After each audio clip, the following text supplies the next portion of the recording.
दोस्तों नमस्कार, आपका स्वागत है द साइंस में। आप लोग देख रहे हैं एनसीईआरटी की साइंस की क्लासें। आज आप लोग पढ़ेंगे 9th क्लास में साइंस का 12th चैप्टर, जिसका टॉपिक है ध्वनि, जिसको कि इंग्लिश में साउंड कहते हैं। आपने विभिन्न प्रकार की ध्वनि जरूर सुनी होंगी। तो चैप्टर कौन सा है? 12th, और इसका टॉपिक है ध्वनि। तो आइए दोस्तों स्टार्ट करते हैं अपने 12th चैप्टर को। हम प्रतिदिन विभिन्न स्रोतों जैसे मानवों, पक्षियों, घंटियों, मशीनों, वाहनों, टेलीविजन, रेडियो आदि की ध्वनि सुनते हैं। ध्वनि ऊर्जा का एक रूप है जो हमारे कानों में श्रवण का संवेदन उत्पन्न करती है। ऊर्जा के अन्य रूप भी हैं, जैसे यांत्रिक ऊर्जा, प्रकाश ऊर्जा आदि। पिछले अध्यायों में आप यांत्रिक ऊर्जा का अध्ययन कर चुके हैं। आपको ऊर्जा संरक्षण के बारे में ज्ञात है। इसके अनुसार आप ऊर्जा को ना तो उत्पन्न कर सकते हैं और ना ही उसका विनाश कर सकते हैं। अर्थात ऊर्जा क्या होती है? ऊर्जा को ना ही तो हम किसी तरीके से उत्पन्न कर सकते हैं और ना ही इसका हम कभी भी विनाश कर सकते हैं। क्या है, ना तो ये पैदा होती है कभी, ना ही ये नष्ट होती। क्या ऊर्जा बस एक रूप से दूसरे रूप में यह रूपांतरित या परिवर्तित होती रहती है। आप इसे केवल एक एक से दूसरे रूप में रूपांतरित कर सकते हैं।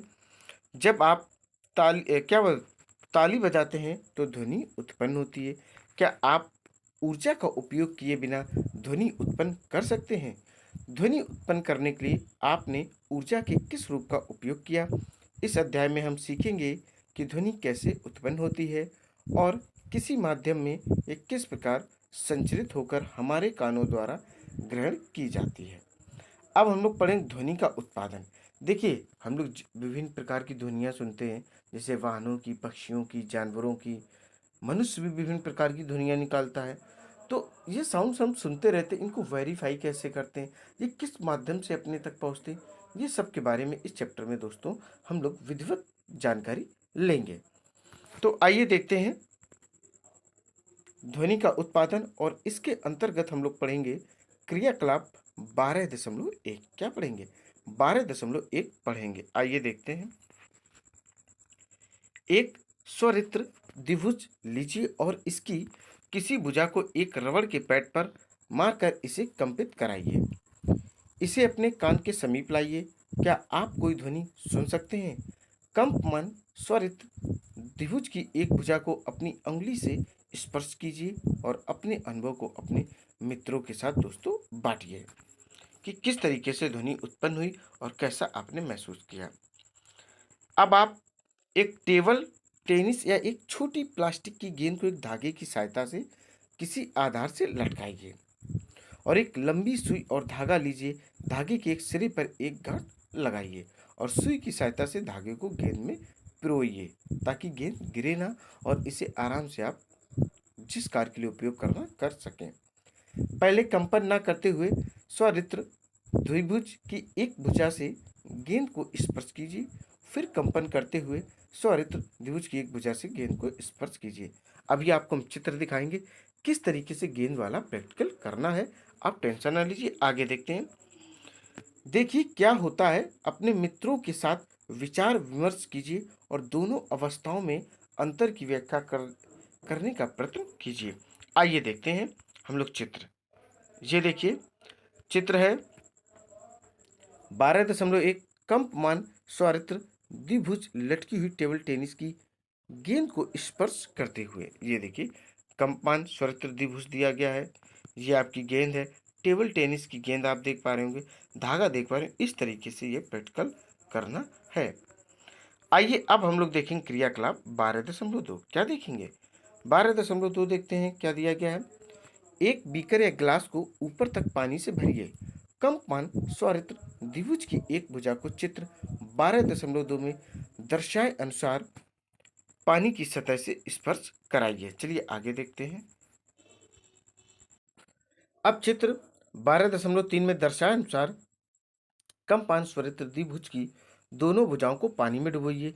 देखिए कि दोनों अवस्थाओं में क्या होता है। अपने साथियों के साथ विचार विमर्श कीजिए ऐसा क्यों होता है। देखिए कंपमान स्वरित्र द्विभुज दिया गया है आपको, गिलास है, पानी है।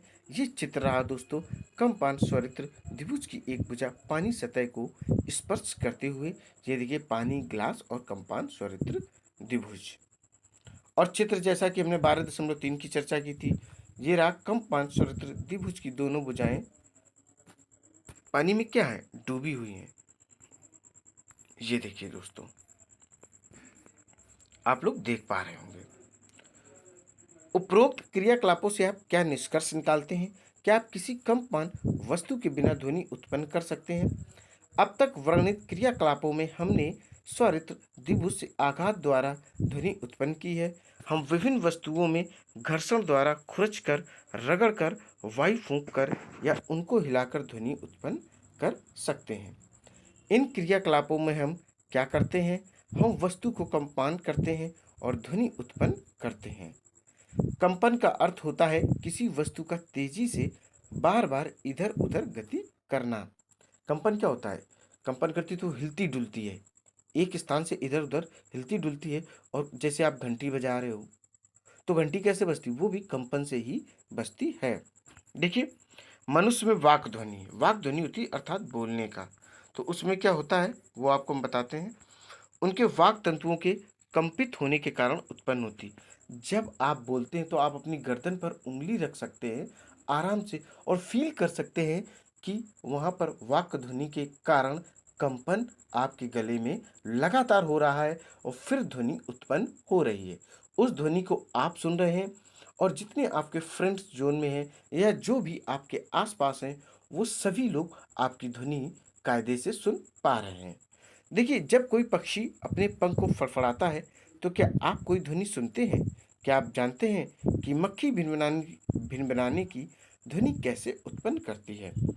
एक खींचे हुए रबड़ के छल्ले को बीच से खींचकर छोड़ने पर यह कंपन करता है और ध्वनि उत्पन्न करता है। यदि आपने कभी ऐसा नहीं किया है तो इसे कीजिए और तनी हुई रबड़ के छल्ले के कंपनों को देखिए। बिल्कुल दोस्तों, इस ये छोटे छोटे से क्रियाकलाप आप ट्राई कर सकते हैं और अपनी समझ को और बेहतर बना सकते हैं।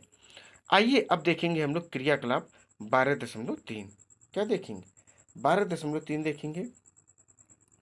विभिन्न वाद्य यंत्रों की सूची बनाइए और अपने मित्रों के साथ विचार विमर्श कीजिए कि ध्वनि उत्पन्न करने के लिए इन वाद्य यंत्रों का कौन सा भाग कंपन करता है। अब हम लोग पढ़ेंगे ध्वनि का संचरण, अर्थात ये जो ध्वनि होती है ये कैसे एक स्थान से दूसरे स्थान पर जाती है और किस माध्यम से। बिल्कुल दोस्तों, हम जानते हैं कि ध्वनि कंपन करती हुई वस्तुओं द्वारा उत्पन्न होती है। द्रव या पदार्थ जिससे होकर ध्वनि संचरित होती है माध्यम कहलाता है। क्या माध्यम कहलाता है?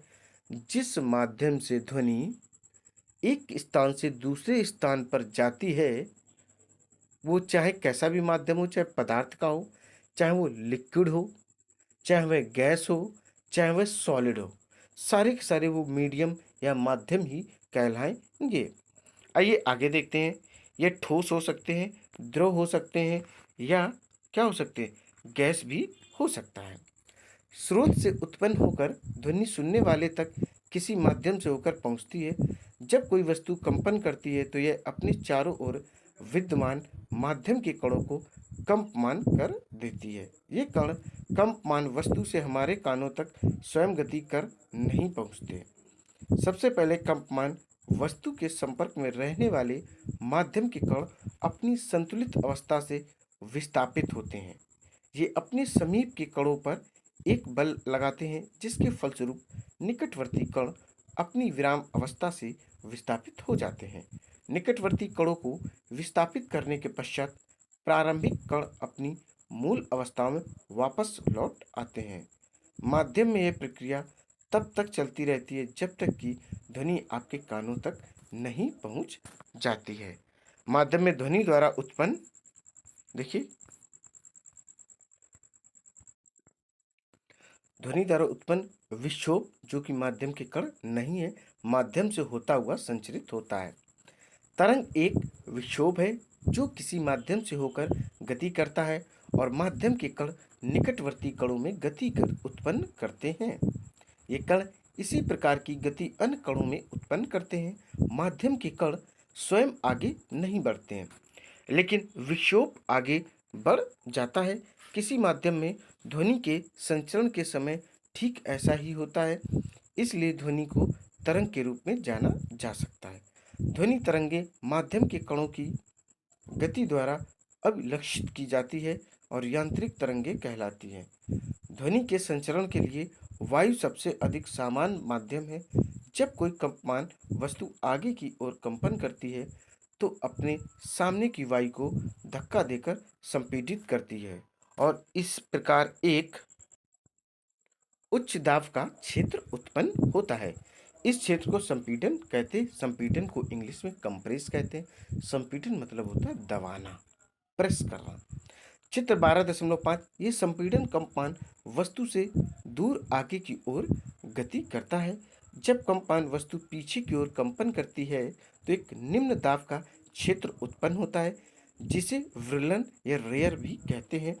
चित्र 12.5 जब वस्तु कंपन करती है। बिल्कुल दोस्तों, चित्र देखिए, बहुत इंपॉर्टेंट है।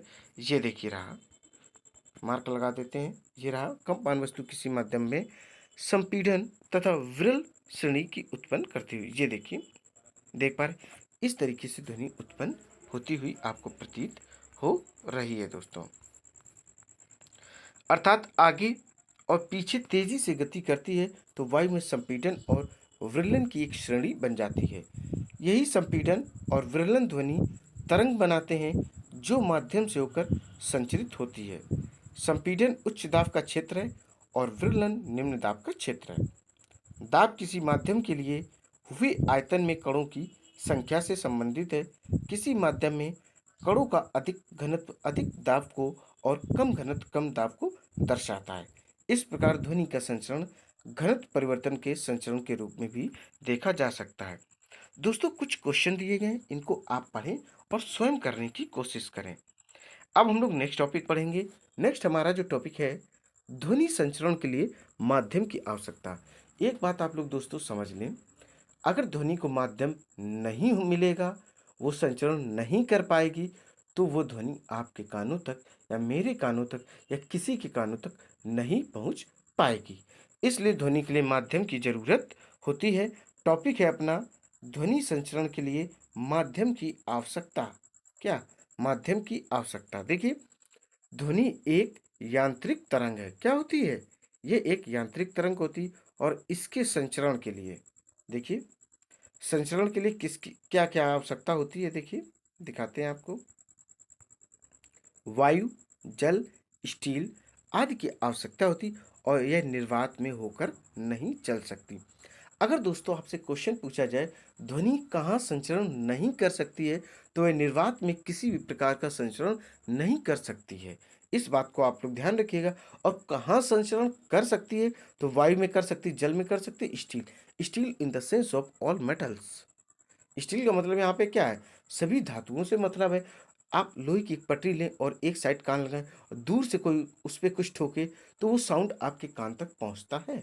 तो ये बात यहाँ पर सिद्ध होती है कि धातुओं में ध्वनि का जो संचरण है वह विधिवत होता रहता है।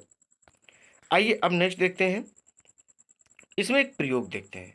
देखिए प्रयोग क्या है, एक विद्युत घंटी और एक कांच का वायुरुद्ध बेलजार लीजिए।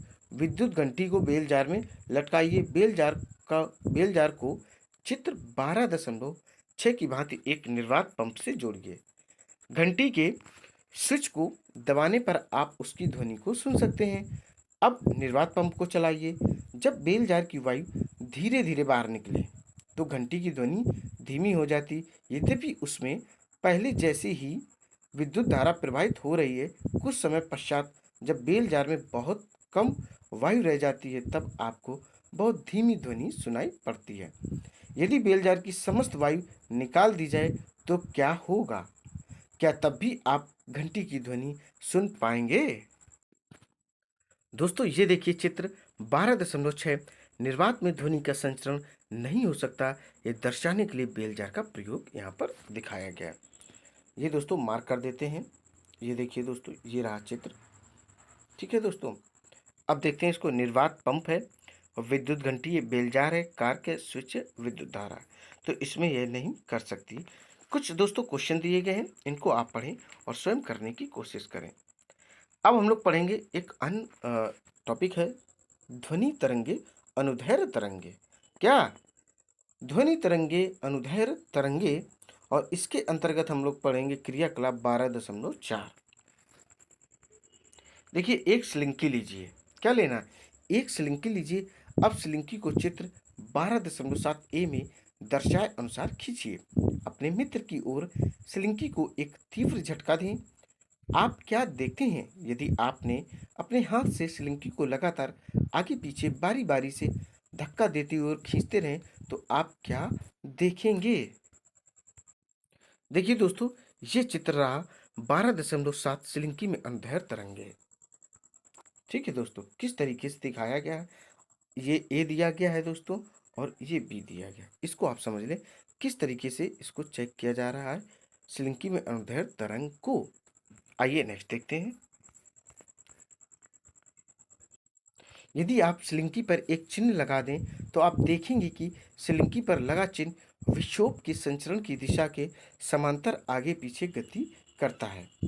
उन क्षेत्रों को जहां स्लिंकी की कुंडलियां पास पास आ जाती हैं संपीड़न, और उन क्षेत्रों को जहां कुंडलियां दूर दूर हो जाती हैं विरलन कहते हैं। आप जानते हैं कि किसी माध्यम में ध्वनि संपीड़नों तथा विरलनों के रूप में संचरित होती है।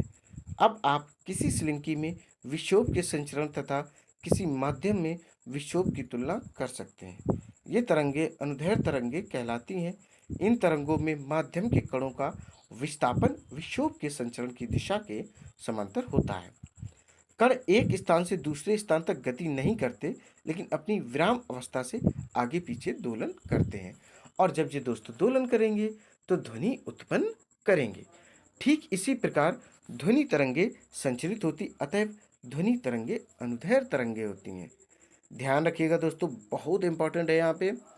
ध्वनि तरंगे कैसी तरंगे होती हैं? ये अनुदैर्घ्य तरंगे होती हैं। ध्वनि तरंगे कैसी होती? अनुदैर्घ्य तरंगे होती हैं। यदि आप स्लिंकी के अपने हाथ में पकड़े सिरे को आगे पीछे धक्का न देकर दाएं बाएं हिलाएं, तब भी आपको स्लिंकी में तरंग उत्पन्न होती दिखाई देगी। इस तरंग में कण तरंग संचरण की दिशा में कंपन नहीं करते हैं, लेकिन तरंग के चलने की दिशा के लंबवत अपनी विराम अवस्था के ऊपर नीचे कंपन करते हैं। इस प्रकार की तरंग को अनुप्रस्थ तरंग कहते हैं। क्या कहते हैं? जब ऊपर नीचे दोस्तों करें, ये देखिए यहाँ से, तो इसे अनुप्रस्थ तरंग कहते हैं। इस प्रकार अनुप्रस्थ तरंग वह तरंग है जिसमें माध्यम के कण अपनी मात स्थितियों पर तरंग के संचरण की दिशा के लंबवत गति करते हैं। किसी तालाब में पत्थर का टुकड़ा फेंकने पर जल की सतह पर दिखाई देने वाली तरंगे अनुप्रस्थ तरंग का एक उदाहरण है। कैसी दोस्तों? जब तालाब में एक पत्थर का टुकड़ा फेंका जाता है तो उसमें जो तरंगे दिखाई पड़ती वह अनुप्रस्थ तरंगों का एक बेहतरीन एग्जाम्पल है। इस बात को आप लोग ध्यान रखें। प्रकाश भी अनुप्रस्थ तरंग है। प्रकाश कैसा है? प्रकाश भी अनुप्रस्थ तरंग है, किंतु प्रकाश में दोलन माध्यम के कणों या उनके दाब या घनत्व के नहीं होते हैं। प्रकाश तरंगे यांत्रिक तरंगे नहीं है। आप अनुप्रस्थ तरंगों के बारे में भी अधिक जानकारी उच्च कक्षाओं में पढ़ेंगे। आइए दोस्तों, अब देखेंगे नेक्स्ट टॉपिक, जो टॉपिक है ध्वनि तरंग के अवलक्षण। क्या देखेंगे? ध्वनि तरंग के अवलक्षण। देखिए ध्वनि तरंग के अवलक्षण। किसी ध्वनि तरंग के निम्नलिखित अवलक्षण हो सकते हैं। आइए दोस्तों, आपको हम बताते हैं क्या क्या हो सकते हैं। देखिए क्या क्या हो सकते हैं, यहां से पढ़ें, आप लोग समझें। आवृत्ति, आयाम और वेग। क्या है? आवृत्ति है, आयाम है और वेग है, तीन है। ध्वनि तरंग को ग्राफी रूप में चित्र 12.8 सी में दिखाया गया है, जो प्रदर्शित करता है कि जब ध्वनि तरंग किसी माध्यम में गति करती हैं तो घनत्व तथा दाब में कैसे परिवर्तन होता है। किसी निश्चित समय पर माध्यम का घनत्व तथा दाब दोनों ही उनके औसत मान से ऊपर और नीचे दूरी के साथ परिवर्तित होते हैं। चित्र 12.8 ए तथा चित्र 12.8 बी प्रदर्शित करते हैं कि जब ध्वनि तरंग माध्यम में संचरित होती हैं तो घनत्व तथा दाब में उतार चढ़ाव होते हैं। किसमें दोस्तों उतार चढ़ाव होते हैं? ये होते हैं घनत्व तथा दाब में। ये घनत्व तथा दाब में काफी उतार चढ़ाव होते रहते हैं। संपीड़न वह क्षेत्र है जहां कण पास पास आ जाते हैं। इन्हें वक्र के ऊपरी भाग में दिखाया गया है। चित्र 12.8 में अभी आप लोग देखेंगे। शिखर अधिकतम संपीड़न के क्षेत्र को प्रदर्शित करता है। इस प्रकार संपीड़न वह क्षेत्र है जहां घनत्व तथा दाब दोनों ही अधिक होते हैं। अगर आपसे पूछा जाए कि संपीड़न कैसा क्षेत्र होता है, तो संपीड़न वह क्षेत्र होता है जहां घनत्व तथा दाब दोनों ही अधिक होते हैं। और बात करें विरलन निम्न दाब के क्षेत्र होते हैं। विरलन क्या होता है? विरलन जो है वह निम्न दाब के क्षेत्र के अंतर्गत आता है जहां कण दूर दूर हो जाते हैं। आगे देखिए दोस्तों, और उन्हें घाटी से प्रदर्शित करते हैं। इन्हें वक्र के निम्न भाग से दिखाया गया है। चित्र 12.8 में शिखर को तरंग का श्रृंग तथा घाटी को गर्त कहा जाता है। यहाँ से दोस्तों देख लें फिर से आप लोग, शिखर को तरंग का श्रृंग तथा घाटी को गर्त कहा जाता है। दो क्रमागत संपीड़नों सी तथा अथवा दो क्रमागत वृलनों के बीच की दूरी तरंग दैर्घ्य कहलाती है। बहुत दोस्तों इंपॉर्टेंट है, कभी कभी तरंग दैर्घ्य की परिभाषा पूछी जा सकती है, तो आप बता सकते हैं दो क्रमागत संपीड़नों अथवा दो क्रमागत वृलनों के बीच की जो दूरी होती है वह तरंग दैर्घ्य कहलाती है। तरंग दैर्घ्य को हम प्रदर्शित जो करते हैं लैम्डा से प्रदर्शित करते। लैम्डा जो अक्षर है वह ग्रीक भाषा का अक्षर है। और इसका दोस्तों एसआई मात्रक पूछा जाए तो वह होता है मीटर। क्या होता है? वह दोस्तों मीटर होता है। किसका? तरंग दैर्घ्य का। तरंग दैर्घ्य को प्रदर्शित करते हैं ग्रीक अक्षर लैम्डा से, और इसका जो एसआई मात्रक होता है वह होता है मीटर। दोस्तों अब आप लोग चित्र देख पा रहे होंगे 12.8। 12.8 ए तथा 12.8 बी में दिखाया गया है कि ध्वनि घनत्व या दाब के उतार चढ़ाव के रूप में संचरित होती है। चित्र 12.8 सी में घनत्व तथा दाब के उतार चढ़ाव को ग्राफी रूप में प्रदर्शित किया गया है। देख पा रहे होंगे, देखिए चित्र ए दिया गया है, किस तरीके से घनत्व की विभिन्नताएं प्रदर्शित की गई हैं। ये देखिए दोस्तों स्पीकर ध्वनि का स्रोत, और ये आप लोग देख पा रहे होंगे घनत्व की विभिन्नताएं। अब आगे देखिए, ये देखो दोस्तों चित्र आप लोग बी देख पा रहे होंगे। क्या देख पा रहे होंगे? बी देख पा रहे होंगे, दाब की विभिन्नताएं, स्पीकर ध्वनि, और ये। अब आप लोग देखेंगे दोस्तों कौन सा? सी नंबर, ये रहा घनत्व या दाब, और ये लैम्डा तरंग दैर्घ्य प्रदर्शित करी, और ये दूरी है औसत घनत्व या औसत दाब। आवृत्ति से हमें ज्ञात होता है कि कोई घटना कितनी जल्दी जल्दी घटित होती है। मान लीजिए आप किसी ढोल को पीट पीट कर बजा रहे हैं। आप ढोल को 1 सेकंड में जितनी बार पीटते हैं वह आपके द्वारा ढोल को पीटने की आवृत्ति है। क्या है? वह आवृत्ति होती है। हम जानते हैं कि जब ध्वनि किसी माध्यम में संचरित होती है तो माध्यम का घनत्व किसी अधिकतम तथा न्यूनतम के मान के बीच बदलता रहता है। घनत्व के अधिकतम मान से घनत्व के अधिकतम मान से न्यूनतम मान तक परिवर्तन में पुनः अधिकतम मान तक अपने आने पर एक दोलन पूरा होता है। क्या होता है?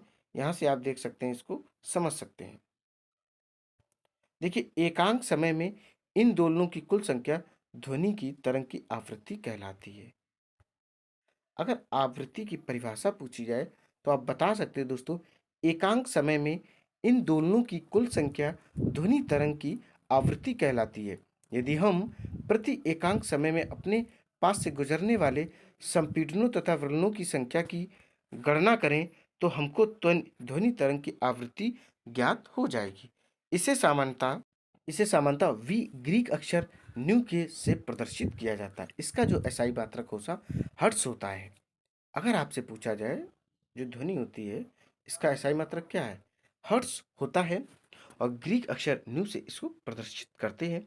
देखिए दो क्रमागत संपीड़नों या दो क्रमागत वलनों को किसी निश्चित बिंदु से गुजरने में लगे समय को तरंग का आवर्तकाल कहा जाता है। अगर आपसे आवर्तकाल की डेफिनेशन पूछी जाए प्री स्टूडेंट्स, तो आप कह सकते हैं किसी निश्चित बिंदु से गुजरने में लगे समय को तरंग का आवर्तकाल कहा जाता है।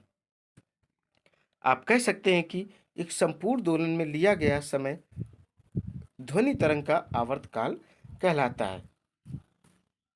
यहां से दोस्तों देखिए, एक संपूर्ण दोलन में लिया गया समय ध्वनि का तरंग का आवर्तकाल कहलाता है। इसे टी अक्षर से निरूपित किया जाता है और इसका एसआई मात्रक पूछा जाए तो सेकंड होता है। क्या होता है? सेकंड इसका एसआई मात्रक होता है।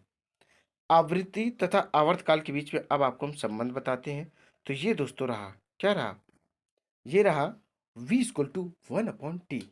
कैसे प्रदर्शित करते? v इक्वल टू 1/t से इसको प्रदर्शित करते हैं। देखिए, इस प्रकार एक उच्च तारत की ध्वनि से हमें ज्ञात होता है कि किसी बिंदु से एकांक समय में संपीड़न तथा विरलन की अधिक संख्या गुजरती है। किसी ऑर्केस्ट्रा में वायलिन तथा बांसुरी एक ही समय बजाई जा सकती है। दोनों ध्वनियाँ एक ही माध्यम वायु में चलती हैं और हमारे कानों तक एक ही समय पर पहुँचती हैं। दोनों ही स्रोतों की ध्वनियाँ एक ही चाल से चलती हैं, लेकिन जो ध्वनियाँ हम ग्रहण करते वे भिन्न भिन्न होती हैं। ऐसा ध्वनि से जुड़े विभिन्न अवलक्षणों के कारण होता है। तारत इनमें से एक अवलक्षण है। क्या है? तारत जो होता है दोस्तों, वह होता है एक अवलक्षण, अर्थात एक गुण भी होता है।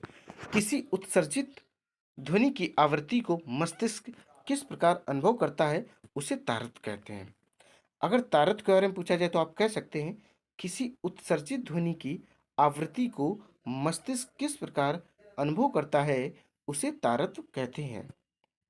किसी स्रोत का कंपन जितनी शीघ्रता से होता है, आवृत्ति उतनी अधिक होती है, उसका तारतम्य भी अधिक होता है। इसी प्रकार जिस ध्वनि का तारतम्य कम होता है, उसकी आवृत्ति भी कम होती है, जैसा कि चित्र 12.9 में दर्शाया गया है। विभिन्न आकार तथा आकृति की वस्तुएं विभिन्न आवृत्तियों के साथ कंपन करती हैं और विभिन्न तारत की ध्वनियां उत्पन्न करती हैं। आइए अब आप लोग चित्र देखिए। चित्र आप लोग 12.9 देख पा रहे होंगे। निम्न तारत की ध्वनि की आवृत्ति कम तथा उच्च तारत की ध्वनि की आवृत्ति अधिक होती है। ये दोस्तों चित्र रहा 12.9। देखिए, उच्च तारत की ध्वनि की तरंग, तरंग विक्षोभ समय और निम्न तारत की ध्वनि की तरंग, इनकी दोनों की चाल में अंतर है, जैसा कि आप लोग देख पा रहे होंगे। देखिए किस तरीके से ये दूर दूर चल रही है। ये निम्न तारत की ध्वनि तरंग। अब ये देखिए, इसको देखिए आप लोग, देखिए किस स्पीड से पास पास होकर क्लोज हाई स्पीड से मूवमेंट कर रही है। यही उच्च तारत की ध्वनि की तरंग है। बिल्कुल दोस्तों, किसी माध्यम में मूल स्थिति के दोनों ओर अधिकतम विक्षोभ को तरंग का आयाम कहते हैं। क्या कहते हैं? तरंग का आयाम इसको कहते हैं। किसी माध्यम में मूल स्थिति के दोनों ओर अधिकतम विक्षोभ को तरंग का आयाम कहते हैं। इसे सारलता अक्षर ए से निरूपित किया जाता है, जैसा कि चित्र 12.8 सी में दिखाया गया है। ध्वनि के लिए इसका मात्रक दाब या घनत्व का मात्रक होता है। ध्वनि की प्रबलता अथवा मृदुता मूलतः इसके आयाम से ज्ञात की जाती है। यदि हम किसी मेज पर धीरे से चोट मारें तो हमें एक मृदु ध्वनि सुनाई देगी, क्योंकि हम कम ऊर्जा की ध्वनि तरंग उत्पन्न करते हैं। यदि हम मेज पर जोर से चोट मारें तो हमें प्रबल ध्वनि सुनाई देगी। क्या आप इसका कारण बता सकते हैं? उत्पादक स्रोत से निकलने के पश्चात ध्वनि तरंग फैल जाती है। स्रोत से दूर जाने पर इसका आयाम तथा प्रबलता दोनों ही कम होते जाते हैं। प्रबल ध्वनि अधिक दूरी तक चल सकती है, क्योंकि यह अधिक ऊर्जा से संबद्ध है। चित्र 12.10 में समान आवृत्ति की प्रबल तथा मृदु ध्वनि की तरंग आकृतियां प्रदर्शित की गई हैं। ये देखिए दोस्तों, आप लोग मृदु ध्वनि देख पा रहे होंगे। ये रही मृदु ध्वनि। ठीक है दोस्तों, आगे देखिए, अब आपको दिखा रहे हैं प्रबल ध्वनि। ये प्रबल ध्वनि रही दोस्तों, देख पा रहे होंगे आप लोग। ध्वनि की यह गुणता वह अभिलक्षण है जो हमें समान तारत तथा प्रबलता की दो ध्वनियों में अंतर करने में सहायता करता है। एकल आवृत्ति की ध्वनि को टोन कहते हैं। बाई चांस आपसे पूछा जाए कि टोन क्या होती है, लोग अक्सर बोलते हैं अपनी टोन ठीक करो, तो क्या होती है? एकल आवृत्ति की ध्वनि को टोन कहते हैं। अनेक आवृत्तियों से मिश्रण ध्वनि को उत्पन्न ध्वनि को स्वर कहते हैं। अनेक आवृत्तियों के मिश्रण से उत्पन्न ध्वनि को स्वर या नोट कहते हैं। और ये सुनने में सुखद होती है। शोर कर्णप्रिय नहीं होता, जबकि संगीत सुनने में सुखद होता है। शोर क्या होता है? टेंशन देता है, सिर दर्द करता है, इरिटेशन क्रिएट करता है। कुछ क्वेश्चन दिए गए, इनको आप स्वयं करें। तरंग के किसी बिंदु जैसे एक संपीड़न या एक व्रलन द्वारा एकांक समय में तय की गई दूरी तरंग वेग कहलाती है। आप देख सकते हैं यहाँ से दोस्तों डेफिनेशन। तरंग के किसी बिंदु जैसे एक संपीड़न या एक व्रलन द्वारा एकांक समय में तय की गई दूरी तरंग वेग कहलाती है। हम जानते हैं वेग बराबर दूरी बटे समय। क्या बोलेंगे इसको? वेग बराबर दूरी बटे समय, lambda upon T equal to lambda into 1/t भी इसको कहते हैं। क्या कहते हैं? Lambda upon T equal to lambda into 1/t भी इसे कहते हैं। यहाँ लैम्डा ध्वनि की तरंग दैर्घ्य है। ये तरंग द्वारा एक आवर्तकाल टी में चली गई दूरी, अतः v इक्वल टू, ठीक है, क्या बोलेंगे, अथवा v equal to lambda v होता है। ठीक है, वेग तरंग दैर्घ्य इंटू आवृत्ति भी इसको कहते हैं। चलिए इसको अंडरलाइन किए दे रहे हैं दोस्तों, याद रखिए। किसी माध्यम के लिए समान भौतिक परिस्थितियों में ध्वनि का वेग सभी आवृत्तियों के लिए लगभग स्थिर रहता है। किसी एकांक क्षेत्रफल से 1 सेकंड में गुजरने वाली ध्वनि ऊर्जा को ध्वनि की तीव्रता कहते हैं। इसको भी दोस्तों आप लोग याद रखें, अंडरलाइन किए दे रहे। किसी एकांक क्षेत्रफल से 1 सेकंड में गुजरने वाली ध्वनि ऊर्जा को ध्वनि की तीव्रता कहते हैं। यद्यपि हम कभी कभी प्रबलता या तीव्रता शब्दों का पर्याय के रूप में उपयोग करते हैं, लेकिन इनका अर्थ एक नहीं है। प्रबलता ध्वनि के लिए कानों की संवेदनशीलता की माप है। किसकी संवेदनशीलता की माप है? यद्यपि दो ध्वनियां समान तीव्रता की हो सकती हैं, फिर भी हम एक दूसरे की अपेक्षा अधिक प्रबल ध्वनि के रूप में सुन सकते हैं, क्योंकि हमारे कान इसके लिए अधिक संवेदनशील हैं। क्या है? अधिक संवेदनशील हैं। कुछ प्रश्न दिए गए दोस्तों, इनको समझें और करने की कोशिश करें। नेक्स्ट हमारा जो टॉपिक है, विभिन्न माध्यमों में ध्वनि की चाल। देखिए, ध्वनि किसमें मूव करती है, चलती है? Solid, liquid, gas. किसमें? सॉलिड, लिक्विड, गैस, तीनों फॉर्म में यह बेहतरीन तरीके से क्या करती है? रन करती, चलती है, दौड़ती है, भागती है। देखिए, किसी माध्यम में ध्वनि एक निश्चित चाल से संचरित होती है। किसी पटाखे या तड़ित की गर्जन की ध्वनि प्रकाश की चमक दिखाई देने के कुछ देर बाद सुनाई देती है। इसलिए हम ये निष्कर्ष निकाल सकते हैं कि ध्वनि की चाल प्रकाश की चाल से बहुत कम है। ध्वनि की चाल उस माध्यम के गुणों पर निर्भर करती है जिसमें ये संचरित होती है। बिल्कुल दोस्तों, पानी में कैसे चलेगी, ठोस में कैसे चलेगी, गैस में, वो डिपेंड करती है किस स्टेज या किस अवस्था में वह चल रही है। किसी माध्यम में ध्वनि की चाल माध्यम के ताप पर निर्भर करती है। जब हम ठोस से गैसीय अवस्था की ओर जाते हैं तो ध्वनि की चाल कम हो जाती है। ध्यान रखिएगा दोस्तों, ठोस में जो ध्वनि की चाल होती है वह तेज होती है, और ठोस से जब हम गैस की ओर जाएंगे ध्वनि की चाल धीमी हो जाएगी।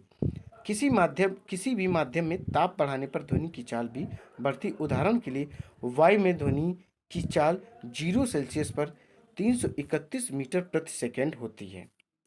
अब देखिए यहाँ से दोस्तों बहुत इंपॉर्टेंट है, वायु में ध्वनि की जो चाल है 0 सेल्सियस पर 331 मीटर प्रति सेकेंड होती है, तथा 22 सेल्सियस पर 344 मीटर प्रति सेकेंड होती है।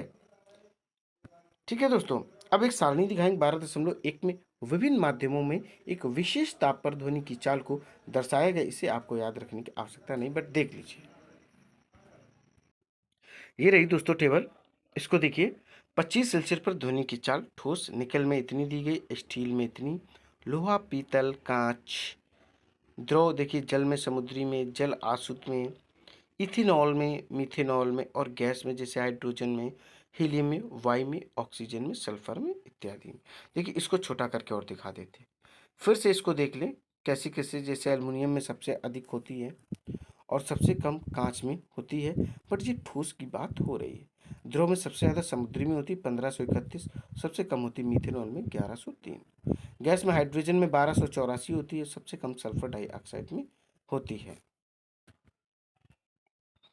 अब हम लोग पढ़ेंगे ध्वनि का परावर्तन। किसी ठोस या द्रव से टकराकर ध्वनि उसी प्रकार वापस लौटती है जैसे कोई रबड़ की गेंद किसी दीवार से टकराकर वापस आती। प्रकाश की भांति ध्वनि भी किसी ठोस या द्रव की सतह से परावर्तित होती है तथा परावर्तन के उन्हीं नियमों का पालन करती है जिनका अध्ययन आप अपनी पिछली कक्षाओं में कर चुके हैं। परावर्तक सतह पर खींचे गए अविलंब तथा ध्वनि के आपतन होने की दिशा तथा परिवर्तन परावर्तन होने की दिशा के बीच बने कोण आपस में बराबर होते हैं और ये तीनों दिशाएं एक ही तल में होती हैं। ध्वनि तरंगों के परावर्तन के लिए बड़े आकार के अवरोधक की आवश्यकता होती है जो चाहे पॉलिश किए गए हुए या पॉलिश किए गए हों या खुरदरे हों। आइए इसके अंतर्गत हम लोग क्रियाकलाप देखेंगे 12.5। क्या देखेंगे? 12.5 देखेंगे। चित्र 12.11 की भांति दो एक जैसे पाइप लीजिए। आप चार्ट पेपर की सहायता से ऐसे पाइप बना सकते हैं। पाइपों की लंबाई पर्याप्त होनी चाहिए चार्ट पेपर की लंबाई के बराबर। बिल्कुल दोस्तों, ये देखो आप देख रहे हो, ऐसे इसको बनाना है। 12.11 चित्र, ध्वनि का परावर्तन दिया गया है, कान दिया गया है और घड़ी दी गई कैसे आपको करना है। ठीक है दोस्तों, इसको आप लोग खुद ही ट्राई कर सकते हैं। बेहतरीन एक प्रैक्टिकल होता है। इन्हें दीवार के समीप लाइए, किसी मेज पर व्यवस्थित कीजिए। एक पाइप के खुले सिरे के पास एक घड़ी रखिए तथा दूसरे पाइप की ओर से घड़ी की ध्वनि को सुनने की कोशिश कीजिए। अब हम लोग पढ़ेंगे प्रतिध्वनि। क्या पढ़ेंगे? प्रतिध्वनि किसी उचित परावर्तक वस्तु जैसे किसी इमारत अथवा पहाड़ के निकट यदि आप जोर से चिल्लाएं या ताली बजाएं तो आपको कुछ समय पश्चात वही ध्वनि फिर से सुनाई देती है। आपको सुनाई देने वाली इस ध्वनि को प्रतिध्वनि कहते हैं। हमारे मस्तिष्क में ध्वनि की संवेदना लगभग 0.1 सेकेंड रहती है। कितनी रहती है हमारे मस्तिष्क में? 0.1 सेकेंड बनी रहती है। यहाँ से इसको आप जरूर ध्यान रखें। इस टाइप का क्वेश्चन अक्सर एग्जाम में पूछा जाता है कि आपके दिमाग में, आपके मस्तिष्क में प्रतिध्वनि कितने समय तक रुकती है। तो आप जवाब दे सकते हैं, क्वेश्चन का आंसर लिख सकते हैं 0.1 सेकेंड। कितनी? 0.1 सेकेंड। स्पष्ट प्रतिध्वनि सुनने के लिए मूल ध्वनि तथा परावर्तित ध्वनि के बीच कम से कम 0.1 सेकेंड का समय अंतराल अवश्य होना चाहिए।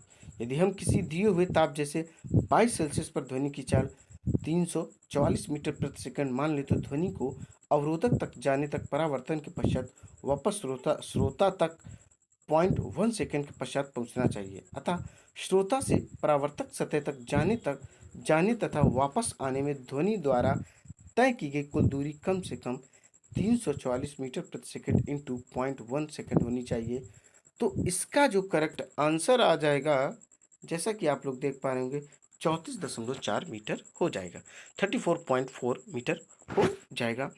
अतः स्पष्ट प्रतिध्वनि सुनने के लिए अवरोधक की ध्वनि स्रोत से न्यूनतम दूरी ध्वनि द्वारा तय की गई कुल दूरी की क्या होगी? आधी, अर्थात 17.2 मीटर अवश्य होनी चाहिए। इस बात को आप लोग ध्यान रखें। कितनी होगी? 17.2 मीटर होगी। तो क्या हो जाएगा? 17.2 मीटर अवश्य होनी चाहिए।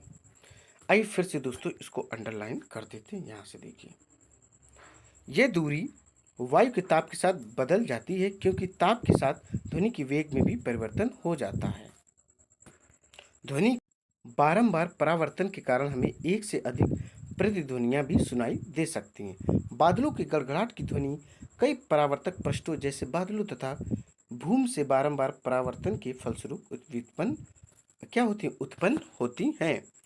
अब पढ़ेंगे अनुरणन। क्या पढ़ेंगे? अनुरणन पढ़ेंगे। इसको क्या बोलते हैं?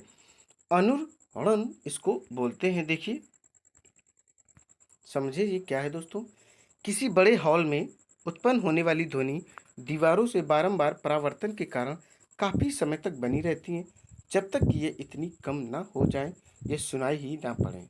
ये बारंबार परावर्तन जिसके कारण ध्वनि निर्बंध होता है अनुरण कहलाता है। देखिए दोस्तों, यहाँ से इसकी डेफिनेशन है, यह बारंबार परावर्तन जिसके कारण ध्वनि निर्बंध होता है अनुरण कहलाता है। किसी सभा भवन या बड़े हॉल में अत्यधिक अनुरण अत्यंत अवांछनीय है। अनुरण को कम करने के लिए सभा भवन की छतों तथा दीवारों पर ध्वनि अवशोषक पदार्थ जैसे संपीड़ित फाइबर, आपने देखा होगा कि छतों पर, बड़े बड़े मीटिंग्स हॉल में छतों पे कुछ ना कुछ प्लास्टिक जैसा लगा देते हैं, घास जैसा लगा देते हैं, वो इस लगा देते हैं ताकि वो साउंड इको ना करे, ठीक है? ज़्यादा इको ना क्रिएट हो, वह साउंड उसमें जाके वह ध्वनि जाकर उसमें अवशोषित हो जाए और किसी भी टाइप्स की कोई प्रॉब्लम क्रिएट ना हो, डबल-डबल साउंड ना सुनाई दे। ध्वनि अवशोषक जैसे पदार्थ संपीड़ित फाइबर, बोर्ड, खुरदरे प्लास्टर अथवा पर्दे लगे होते हैं। सीटों के पदार्थों का चुनाव इनके ध्वनि अवशोषक गुणों के आधार पर भी किया जाता है। हुँ। अब हम लोग पढ़ेंगे ध्वनि के बहुल परावर्तन के उपयोग। क्या पढ़ेंगे?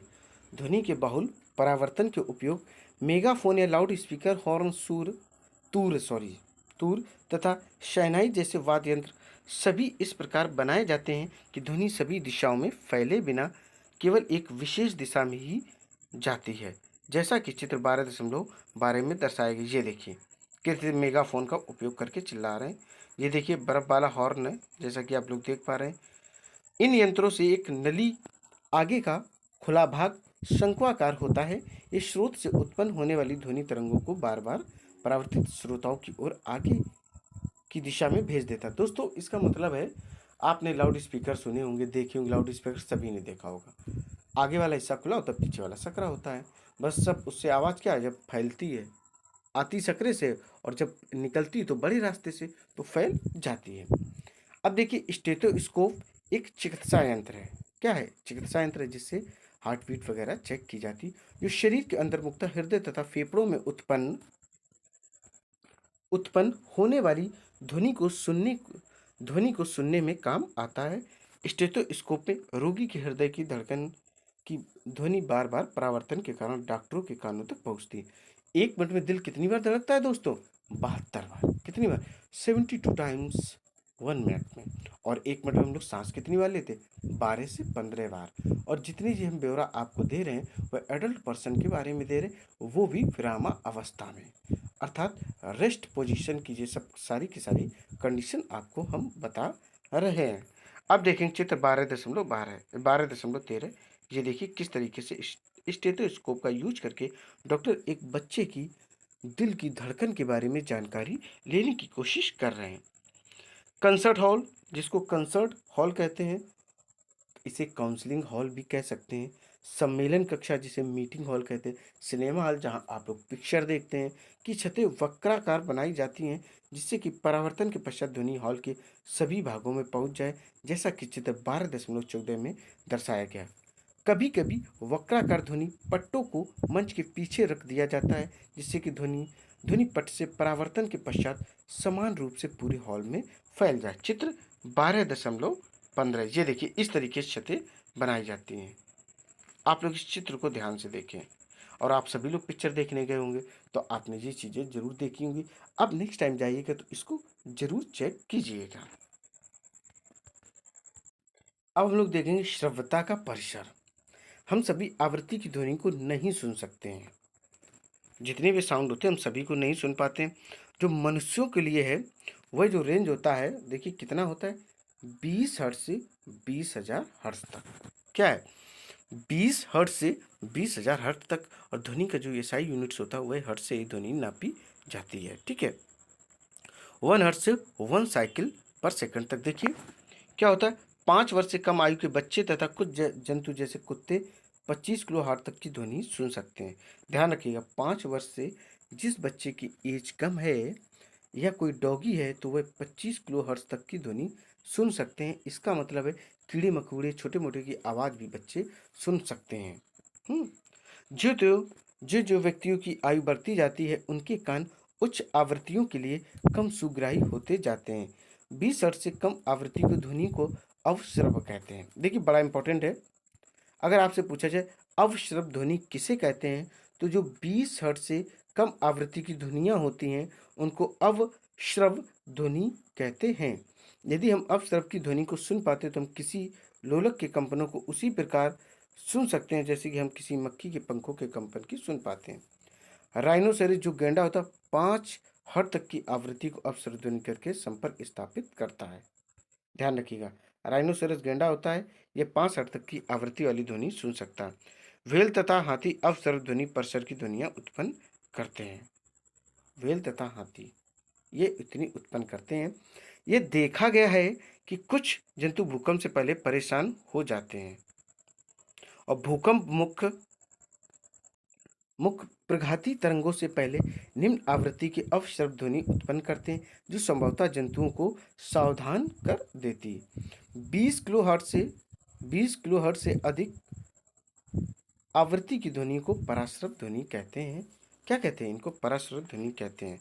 देखिए, जब 20 हर्ट्ज से कम थी तो अवश्रव थी, और 20 किलो हर्ट्ज से अधिक है तो ये पराश्रव होगी। क्या होगी? पराश्रव होंगी। डॉल्फिन, चमगादड़, पोर्पोइस जैसे जंतु पराध्वनि उत्पन्न करते हैं। कुछ प्रजाति के शलभों के श्रवण यंत्र अत्यंत सुग्राही होते हैं।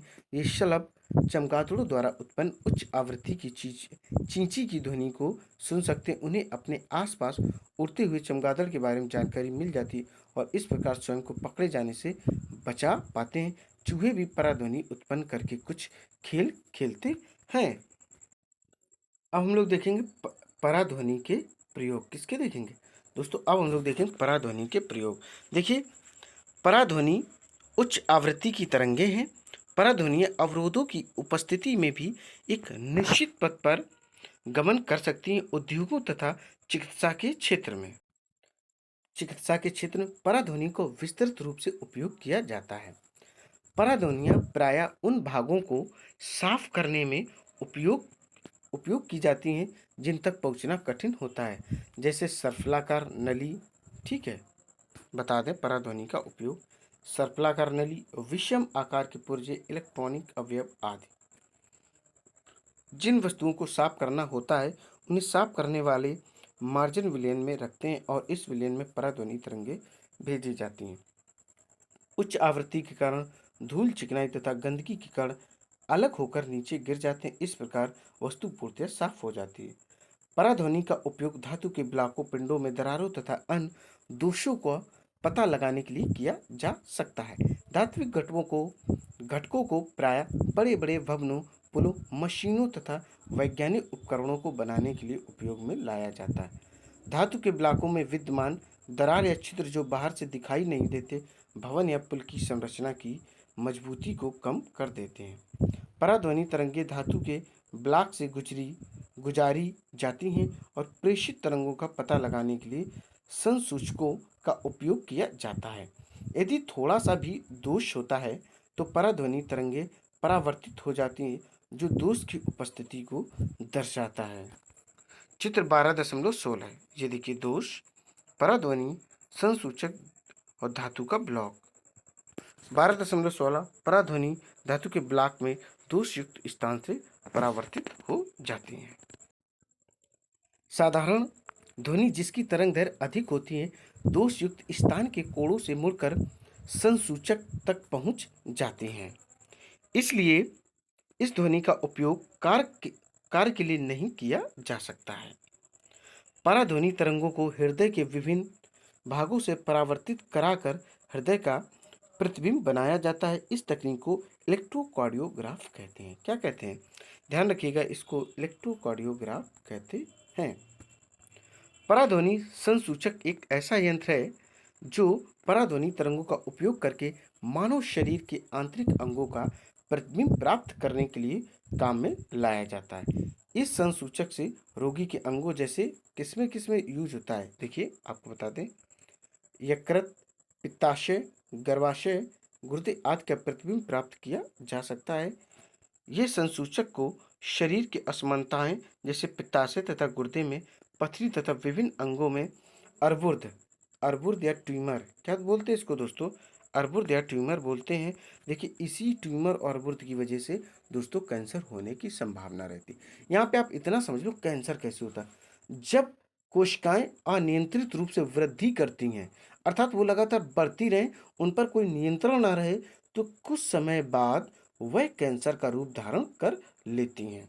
कैंसर को हिंदी में कर्क रोग भी कहते हैं। इस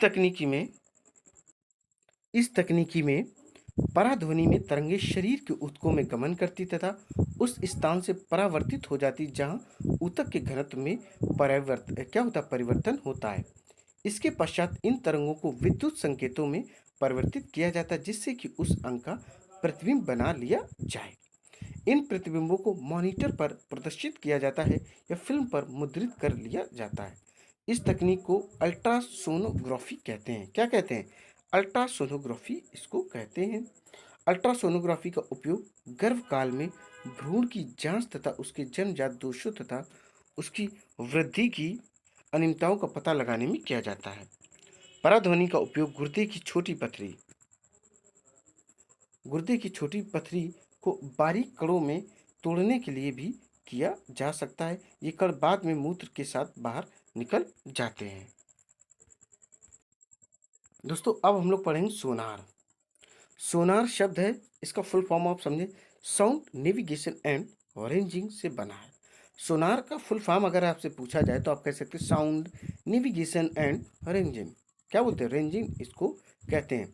सोनार एक ऐसी युक्ति है जिसमें जल में स्थित पिंडों की दूरी, दिशा तथा चाल मापने के लिए किया जाता है। ध्यान रखिएगा, इसका उपयोग पिंडों की दूरी, दिशा, चाल मापने के लिए पराध्वनि तरंगों का उपयोग किया जाता है। सोनार कैसे कार्य करता है? सोनार में एक प्रेषित तथा एक संसूचक होता है। इसे किसी नाव या जहाज में चित्र 12 की भांति लगाया जाता है। ध्यान रखिएगा, ये किसी नाव या जहाज से रिलेटेड होती है। ये देखिए इस तरीके से आप लोग चित्र में देख पा रहे होंगे। ये देखिए यहाँ पे, ये देखिए आप देख पा रहे होंगे हैं? नाव या जहाज, पानी की सतह, और ये संसूचक, प्रेषित और समुद्र तल। प्रेषित द्वारा प्रेषित की गई तथा संसूचक द्वारा ग्रहण की गई पराध्वनि। देखिए, प्रेषित पराध्वनि तरंगे उत्पन्न तथा प्रेषित करता है। ये तरंगे जल में चलती हैं तथा समुद्र तल में पिंड से टकराने के पश्चात परावर्तित होकर संसूचक द्वारा ग्रहण कर ली जाती हैं। संसूचक पराध्वनि तरंगों को विद्युत संकेतों में बदल देता है, जिनकी उचित रूप से व्याख्या कर ली जाती है। जल में ध्वनि की चाल तथा पराध्वनि के प्रेषण तथा अभिग्रहण के समय अंतराल को ज्ञात करके उस पिंड की दूरी की गणना की जा सकती है जिससे ध्वनि तरंग परावर्तित हुई है। मान लीजिए पराध्वनि संकेत के प्रेषण तथा अपग्रहण का समय अंतराल टी है तथा समुद्री जल में ध्वनि की चाल v है, तब सतह से पिंड की दूरी 2d होगी। क्या हो जाएगी दोस्तों? 2d हो जाएगी। तो क्या बनेगा दोस्तों? 2d equal to v into T. 2d equal to v into T बन जाएगा। उपरोक्त विधि को प्रतिध्वनिक परास कहते हैं। क्या कहते हैं? प्रतिध्वनिक परास कहते हैं। सोनार की तकनीक का उपयोग समुद्र की गहराई ज्ञात करने तथा जल के अंदर स्थित चट्टानों, घाटियों, पनडुब्बियों, हिमशैल, प्लावी वर्ग जिसे कहते हैं डूबे हुए जहाज आदि की जानकारी प्राप्त करने के लिए किया जाता है। कभी कभी आपसे पूछ देते हैं कि सोनार का उपयोग क्या होता है, तो आप कह सकते हैं चट्टानों की स्थिति, घाटियों, वो भी पानी के अंदर, ध्यान रखिएगा जल के अंदर, पनडुब्बियों, हिमशैल जिसको प्लावी वर्ग भी कहते हैं, डूबे हुए जहाज आदि की जानकारी प्राप्त करने के लिए किया जाता है। जो टाइटैनिक जहाज डूबा था उसकी भी जानकारी इसी से ली गई होगी कि कहाँ पर यह डूबा है और इसकी स्थिति वर्तमान में क्या है। जैसा कि पहले वर्णन किया गया है कि चमगादड़ गहन अंधकार में अपने भोजन को खोजने के लिए उड़ते समय पराध्वनि तरंगे उत्सर्जित करता है। बिल्कुल दोस्तों, तभी वह उड़ पाता है तथा परावर्तन के पश्चात इनका संसूचन करता है। चमगादड़ द्वारा उत्पन्न उच्च तारत के पराध्वनि स्पंद अवरोधों या कीटों से परावर्तित होकर चमगादड़ के कानों तक पहुंचते हैं। चित्र 12.18। इन परावर्तित स्पंदों की प्रकृति से चमगादड़ को पता चलता है कि अवरोध या कीट कहाँ पर हैं और ये किस प्रकार का है। पॉरपाइस मछलियां भी अंधेरे में संचालन व भोजन की खोज में पराध्वनि का उपयोग करती है। ये देखिए चमगादड़ दोस्तों, हम लोगों ने देखा होगा किस तरीके से कीट तक अपनी शक्ति पहुंचा रहा, फिर इसको खा जाएगा। ठीक है दोस्तों, चमगादड़ द्वारा पराध्वनि उत्सर्जित होती तथा अवरोध या कीटों द्वारा परावर्तित होता है।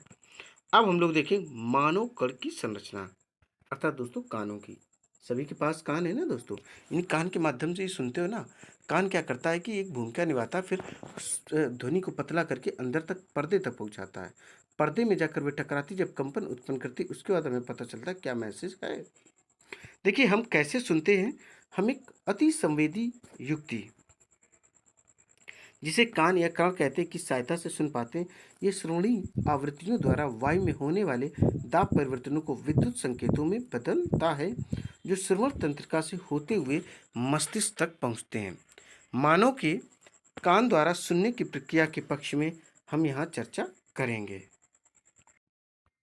ये देखिए दोस्तों, कान का चित्र, मानव कान के श्रवण भाग, बाह्यकर्ण, मध्यकर्ण और अंतःकर्ण। ये देखिए, उष्टेकी नलिका, श्रवण नलिका, कर्णपटिका, कर्णावर्त, श्रवण तंत्रिका, वलयक, न्यायी, मुग्धरक, कर्ण पल्लव। ये सब चीजें आप लोग देख पा रहे होंगे। बाहरी कान जो होता है कर्ण पल्लव कहलाता है। ये परिवेश से ध्वनि को एकत्रित करता है और एकत्रित अपने श्रवण नलिका से ये क्या करता है, गुजारती है श्रवण नलिका की श्रेय मतलब स्टार्टिंग जो होता है, पर एक पतली झिल्ली होती है जिसे कर्णपटय या कर्णपटय झिल्ली कहते हैं। जब माध्यम के संपीड़न कर्णपटय तक पहुंचते हैं तो झिल्ली के बाहर और लगने वाला दाब बढ़ जाता है और एक कर्णपटय की ओर क्या करता है, कर्णपटय को अंदर की ओर दबाता है। इसी प्रकार व्रिलन के पहुंचने पर कर्णपटय बाहर की ओर गति करता है। इस प्रकार कर्णपटय कंपन करता है। मध्य कर्ण में विद्यमान 3 हड्डियां होती हैं, मुग्धरक, न्यायी तथा वलयक, जिसको स्ट्रप भी कहते हैं। इन कंपनों को कई गुना बढ़ा देती हैं। मध्य कर्ण ध्वनि तरंगों से मिलने वाले इन दाब परिवर्तनों को आंतरिक कर्ण तथा संचरित कर्ण देता है। आंतरिक कर्ण में कर्णावर्त, जिसको कोचलिया कहते हैं, द्वारा दाब परिवर्तनों को विद्युत संकेतों में परिवर्तित कर दिया जाता है। इन विद्युत संकेतों को श्रवण तंत्रिका द्वारा मस्तिष्क तक भेज दिया जाता है और मस्तिष्क इन ध्वनि के रूप में हमें व्याख्या करता है। दोस्तों अब वक्त आ गया है कि हमने अब तक टोटल क्या पढ़ा है उसको एक बार रिवाइज करने का। आइए फटाफट रिवाइज करते हैं। आपने क्या सीखा? ध्वनि विभिन्न वस्तुओं के कंपन करने के कारण उत्पन्न होती है। ध्वनि किसी द्रवात्मक माध्यम में अनुदैर्घ्य तरंगों के रूप में संचरित होती है। ध्वनि माध्यम में क्रमागत संपीड़नों तथा व्रणों के रूप में संचरित होती है। ध्वनि संचरण में माध्यम के कण आगे नहीं बढ़ते, केवल विक्षोभ ही संचरित होता है। ध्वनि निर्वात में संचरित नहीं हो सकती। घनत्व के अधिकतम मान से न्यूनतम मान और पुनः अधिकतम मान के परिवर्तन से एक दोलन पूरा होता है।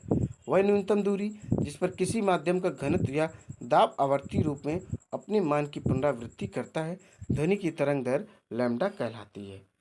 तरंग द्वारा माध्यम के घनत्व के एक संपूर्ण दोलन में लिए गए समय को आवर्तकाल या टी कहते हैं। एकांक समय में होने वाले दोलनों की कुल संख्या को आवृत्ति कहते हैं। v equal to 1.t। ध्वनि का वेग v, आवृत्ति जिसको क्या कहते हैं v, तथा तरंग दर लैम्डा से संबंध है, तो इसे दर्शाते हैं हम लोग इस तरीके जैसा कि देख पा रहे हो। ध्वनि की चाल मुख्यतः संचरित होने वाले माध्यम की प्रकृति तथा ताप पर निर्भर करती है।